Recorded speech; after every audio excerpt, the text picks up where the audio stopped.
तो कैसे हैं आप लोग। स्वागत कर रहे हैं आज के इस नए वीडियो में। और आप सभी का हिस्ट्री के तीसरे क्लासेज में, तीसरे ही क्लासेज है ना, हाँ शायद तीसरे ही क्लास में, क्योंकि भूल जाते हैं ना। क्योंकि चलिए कोई दिक्कत नहीं है, आपका नेक्स्ट क्लासेज में मतलब कि तीसरा क्लासेज में। और आज हम लोग जानने वाले हैं आदि ऐतिहासिक काल के बारे में। सारा डिटेल्स में जानकारी आपको हम देने वाले हैं। देखिए, इससे पहले की वीडियो अगर आप नहीं देखे हैं, पहले की क्लासेज नहीं देखे हैं, तो सबसे पहले उस क्लासेज को देखें जिसका हम लिंक डिस्क्रिप्शन में दे दिए हैं। पहले एक क्लास को देखना है, मतलब डे 1 को, फिर डे 2 को, और फिर ये रहा आपका डे 3।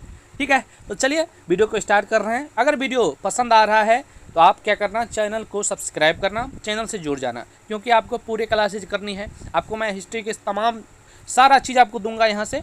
आपका जितने सारे डाउट्स हैं ना, हम सब जानते हैं, सभी डाउट्स का सोल्यूशन मैं आपको करूँगा। VBI गेस क्वेश्चंस दूंगा, VBI गेस क्वेश्चंस का आंसर करवाऊंगा, मतलब सब चीज़ आपको फ्री ऑफ कॉस्ट मिल रही है बाबू। तो आप चैनल को अगर नहीं किए हो सब्सक्राइब तो चैनल से जुड़ जाओ, क्योंकि सबसे पहले वीडियोज आपको मिलेंगे। और बेल आइकन को ऑल पर क्लिक करना, तब आपको सबसे पहले क्लासेज आपको मिलेगी। ठीक है, और जो भी आपके मित्र दोस्त बंधु हैं, सबको इस चैनल के बारे में आपको बताना है कि भाई क्यों। देखिए, आपका एक एक सपोर्ट अभी हमारे लिए बहुत ही ज़्यादा मायने रखती है, क्योंकि आप लोग भी जानते हैं, क्योंकि ये छोटी चैनल्स है और छोटी चैनलों पर मेहनत करना कितना बड़ी बात होती है, आप लोग भी जानते हैं। और इस प्रकार का कंटेंट आप लोगों के लिए अगर मैं लाता हूँ तो प्लीज़ ज़्यादा से ज़्यादा शेयर किया कीजिए। अगर आप जितने सारे ग्रुपों में जुड़े हुए हो, व्हाट्सएप के, फेसबुक के, तमाम जो है टेलीग्राम के और अन्य जो भी चीज़ें, वहाँ पर प्रचार प्रसार करें, जिससे चैनल से बड़ा होगी। मैं आप लोगों के लिए अपनी पूरी टीम के साथ आप लोगों का हर एक प्रॉब्लम का सॉल्व करूँगा। और मैं सभी जो माइनर है और मेजर है, सभी विषयों पर क्लासेज आपको फ्री ऑफ कॉस्ट मैं दूँगा। ठीक है, तो चलिए। और आपके मन में किसी तरह का डाउट रहता है तो कमेंट में किया कीजिए। आज का ये धमाकेदार क्लासेज है, मैं गारंटी के साथ कह सकता हूँ। आज की इस क्लास को देखने के बाद, मैं हमारे किसी भी क्लास को देखने के बाद आपको फिर उस क्लास, केवल आपको शुरू से लेकर अंत तक क्लास को देख लेना है। आपको न तो लिखने की आवश्यकता पड़ेगी और न तो फिर से इसको देखने की। लेकिन अगर समझ में फिर भी नहीं आए तो एक बार 2 बार 3 बार क्लासेज को ही देख लेना, जिससे आगे आपको पढ़ने की आवश्यकता नहीं पड़ेगी, क्योंकि हमारी क्लासेज में ही, मतलब क्लास में ही आपका सारा डाउट्स क्लियर हो जाएगा। चलिए हम शुरुआत कर रहे हैं आदि ऐतिहासिक को। देखिए, आदि ऐतिहासिक हम आपको पहले बता चुके हैं पहले क्लास में कि वो क्या होता है, आपको याद आ गया होगा कि वो मतलब कि आदि ऐतिहासिक में क्या होता है बाबू, कि ये होता है कि जिसमें जो है, देखिए, आदि ऐतिहासिक काल उस काल को कहा जाता है जिसमें पुरातात्विक साक्ष्य तो मिले हैं, साथ ही लिखित साक्ष्य भी क्या है बाबुआ, मिले हैं। देखो, अब पुरातात्विक जो हम पहले आपको शुरुआत में बताए थे प्रागैतिहासिक काल, तो प्रागैतिहासिक काल में क्या होता था, ये प्रागैतिहासिक काल में जो है साक्ष्य तो मिला था, लेकिन जो है लिखित, जो न लिखित था और न ही मतलब लिखित नहीं था, लिखित विवरण नहीं मिला था। लेकिन जो है आदि ऐतिहासिक काल में पुरातात्विक जो था भी और लिखित भी था, लेकिन इसमें पढ़ा नहीं जा सकता था। ठीक है, और एक ऐतिहासिक में वही में तो सब चीज़ होता है। ये सब हमको पहले बता दिए, थोड़ा आपको रिवाइज कर देना। हमने आपको पहले भी बताया था कि वो आपको ट्रेलर है, फिल्म अभी बाकी है, तो यही फिल्म अभी है। देखो, तो एक काल में क्या होता है जिसमें पुरातात्विक साक्ष्य तो मिले हैं, साथ ही लिखित साक्ष्य भी क्या है, मिले हैं, लेकिन लिखित साक्ष्य को पढ़ा नहीं जा सका कोई में आदि ऐतिहासिक काल में। और देखो, समझो कि आदि ऐतिहासिक काल को ही ब्रॉन्ज या कांस्य युग भी कहते हैं। क्या कहते हैं, इसी को जो है ब्रॉन्ज या कांस्य युग भी बाबू कहते हैं। क्योंकि इस काल में जो है तांबा और टीना को जो है मिलाकर कांसे का जो है उपयोग किया जो जाने लगा था। क्या किया जाने लगा था, ये सब आपको याद रखना है कि इसी में कौन में आदि ऐतिहासिक काल में जो है तांबे और टीना को जो है मिलाकर कांसे का उपयोग किया जाने लगा था। तो ये सब आपको याद रखना है। ठीक है, यहाँ तक समझ में आ रहा है आपको पूरा। चलिए आगे हम बढ़ते हैं। देखो, इसी में दो जो है बाबू, इस सिंधु, इधर थोड़ा हम कर लेते हैं, हाँ, इस सिंधु सभ्यता को जो है आदि ऐतिहासिक काल अथवा कांस्य युग में ही क्या किया गया है, रखा गया। थोड़ा हमको बोलते बोलते ना बाबू क्या बताएंगे, ज़्यादा बोलने के कारण जो है ना पता नहीं क्या सब होने लगता है। चलिए कोई दिक्कत नहीं, हम अपनी क्लासेज को आगे की ओर बढ़ाएंगे। चलो यहाँ पर हैं, हम कहाँ पे थे, हाँ आगे पढ़ लें, है ना, यहाँ पे, है ना। चलो थोड़ा हम पीछे कर लेते हैं कि यहीं पे हैं कि दूसरा जगह पे। चलो हाँ यहीं पे हैं। चलो फिर यहाँ से करते हैं कि देखो, सिंधु सभ्यता या हड़प्पा सभ्यता भी कहते हैं। समझना कि सिंधु सभ्यता, हड़प्पा सभ्यता, सिंधुए सभ्यता को हड़प्पा सभ्यता और हड़प्पा सभ्यता को सिंधु सभ्यता कहते हैं। ठीक है, और एक नाम है वो भी हम बतलाएंगे। ध्यानपूर्वक समझते चलना, ये सब आपको इंपॉर्टेंट है, यही सबसे आपको इंपॉर्टेंट है और इसी से ऑब्जेक्टिव जो है बनते हैं। देखो सिंधु सभ्यता नगरीय सभ्यता थी, ये भी आपको याद रखना है। तो यहाँ पर पूछेगा कि सिंधु सभ्यता कौन सी सभ्यता थी, तो नगरीय सभ्यता थी। ऑब्जेक्टिव में इस प्रकार के क्वेश्चन आते हैं। इसके बाद इस सभ्यता में पाए जाने वाले स्थलों में 6 स्थलों को बड़े नगर की संज्ञा दी गई है।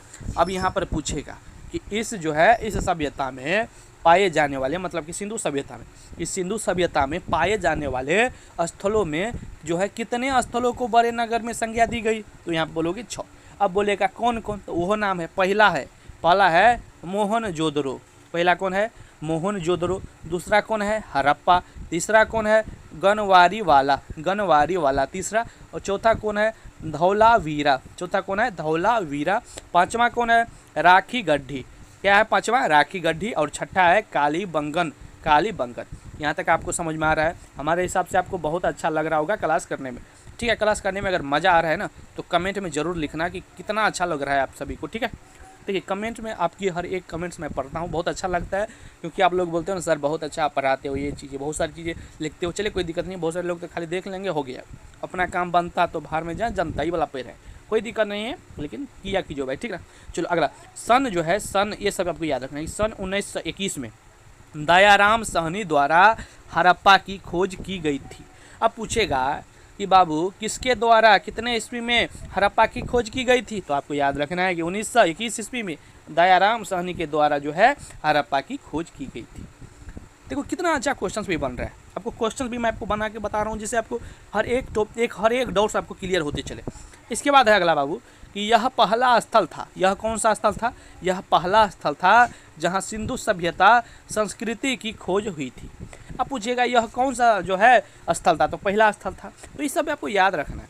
इसके बाद इसलिए सिंधु सभ्यता को हड़प्पा सभ्यता के नाम से भी जाना जाता है। तो सिंधु सभ्यता को जो है हड़प्पा सभ्यता के नाम से क्या करते हैं, जाना जाता है, ठीक है। डाउट्स आपका क्लियर होते जा रहा है, चलिए डाउट्स होना भी नहीं चाहिए हमारे पास, ठीक है।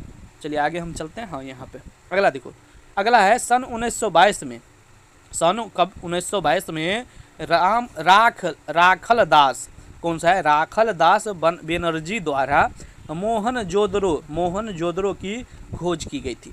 अब पूछेगा कि मोहनजोदड़ो की खोज कब और मतलब कि कौन और कितना ईस्वी में की गई थी, तो सन 1922 ईस्वी में जो है राखल दास बनर्जी के द्वारा मोहनजोदड़ो की खोज की गई थी, ठीक है। अगला हम चलते हैं, अगला है हमारा, इसको मिटा देते हैं, चलिए इधर गया ज़्यादा आगे चला गया क्या, हाँ यहाँ पे देखो दूसरा नंबर में है ये कि सिंधु सभ्यता की खोज कब हुई। अब सिंधु सभ्यता की खोज हम समझेंगे।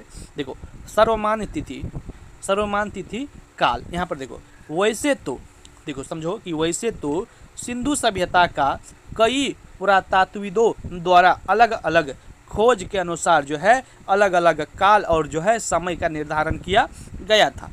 अलग अलग जो है वो की जो है अलग अलग काल और अलग अलग जो समय का निर्धारण किया गया था, परंतु नवीन विश्लेषण पद्धति रेडियो कार्बन C14 द्वारा सिंधु सभ्यता की जो है सर्वमान्य तिथि 2400 ईसा पूर्व से 1700 ईसा पूर्व जो है मानी जाती है, ठीक है। 2400 ईसा पूर्व से 1700 ईसा पूर्व जो है इसको मानी जाती है, ठीक है। इसके बाद अगला हम चलेंगे, चलो यहाँ पर हम कहाँ पे थे, यहाँ तक हो गया है ना, यहाँ तक 1700 ईसा पूर्व तक मानी जाती है, आपने समझ में आ रहा है। इसके बाद देखो उस समय जो है 4 नदी घाटी सभ्यताएं, 4 नदी घाटी सभ्यताएं थी। कौन कौन थी, चीन की सभ्यता पहला, इसके बाद ह्वांगहो नदी पर, इसके बाद दूसरा जो है सिंधु घाटी सभ्यता जो कि भारत में, तीसरा जो थी वो थी मेसोपोटेमियम या सुमेरियन की सभ्यता, ठीक है। इसके बाद चौथा है नील नदी घाटी सभ्यता जो कि मिस्र, ठीक है।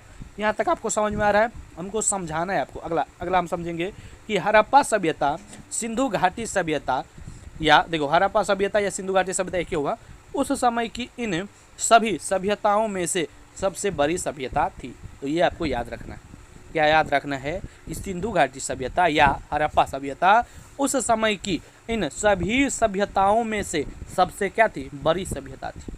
ठीक है, इसके बाद आगे हम चलेंगे आगे हम चलेंगे। हाँ, यहाँ पर आगे तीसरा नंबर में देखोगे तो सिंधु सभ्यता को कितने नामों से जाना जाता है, ये आपको बहुत इंपॉर्टेंट है। तो सिंधुए सभ्यता को कहते हैं हड़प्पा सभ्यता, सिंधु सभ्यता, सिंधु घाटी सभ्यता, सिंधु सरस्वती सभ्यता, कांस्य युगीन सभ्यता, प्रथम नगरीय सभ्यता, जो कि हमने आपको प्रथम नगरीय सभ्यता भी पढ़ा दी है, उसी में नाम चर्चा हुई थी। ठीक है, तो यहाँ तक हम रहने दें आज की क्लासेज को। क्या और बता दे, थोड़ा सा और बताए क्या, बताओ, और थोड़ा सा हम बताए या नहीं? चलिए थोड़ा सा और बताते हैं। ठीक है, इसके बाद चौथा नंबर में देखो, चौथा नंबर में है कि सिंधु सभ्यता की भौगोलिक स्थिति क्या थी सिंधु सभ्यता की। देखो, सिंधु सभ्यता का जो है स्वरूप देखे तो ये क्षेत्र त्रिभुजाकार, कैसा? तो बाबू त्रिभुजाकार था।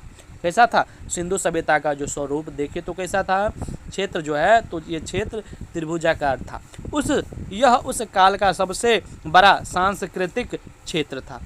ठीक है, उस काल का सबसे बड़ा सांस्कृतिक क्षेत्र था। ये सब आपको याद रखना है, सबसे बड़ा सांस्कृतिक क्षेत्र था।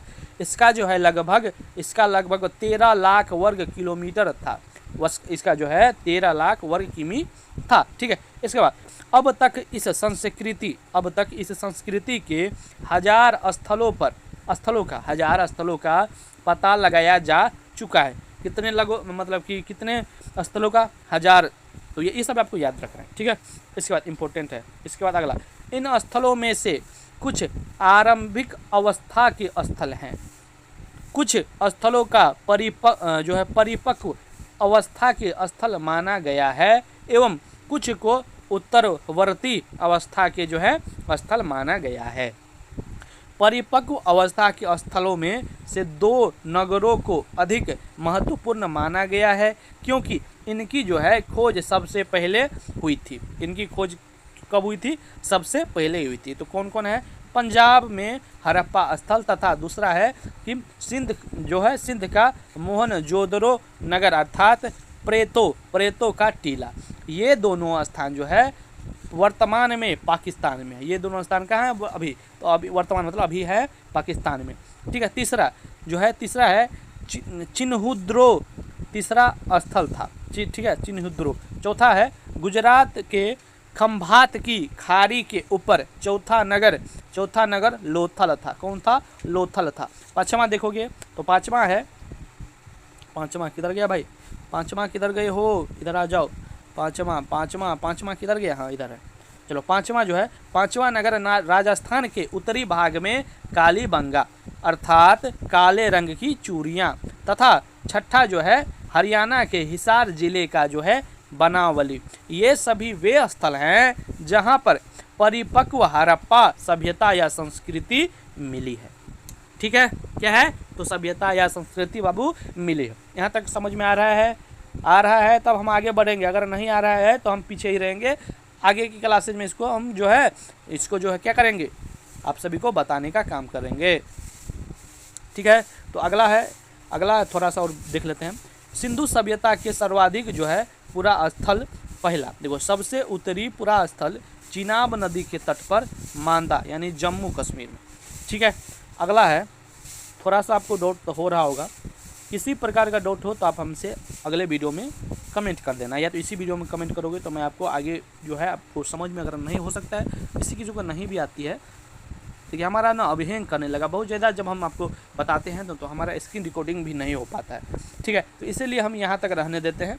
ठीक है, यहाँ तक आपको समझ में आया होगा। देखो, आपको हमने बहुत सारी चीज़ें आपको सोची थी कि पढ़ाए, लेकिन क्लास भी जो लंबा होते जा रहा है, तो इसीलिए हम आपको इस क्लास में इतना ही रहने देंगे और अगले का क्लास में आपको हम थोड़ा लंबा वीडियोज बनाएंगे। ठीक है, अभी हम अपनी कुछ चीज़ें आपको सेटिंग कर रहे हैं और आपका जैसे जैसे प्यार ज़्यादा मिलेगा वैसे वैसे हम अपनी क्लासेज को थोड़ा ज़्यादा लंबा में बनाते चलेंगे। ठीक है, अभी पंखा भी चल रही है, गर्मी भी है, कोई दिक्कत नहीं है। वीडियो पसंद आया है यहाँ तक तो आगे क्लास में इससे आगे हम बढ़ेंगे। ठीक है, चलिए मिलेंगे अगले वीडियोज में, तब तक के लिए बाय। और सभी ग्रुपों में शेयर कर दो, कमेंट में जो है मन लिख दो। चलिए मिलते हैं अगले वीडियो।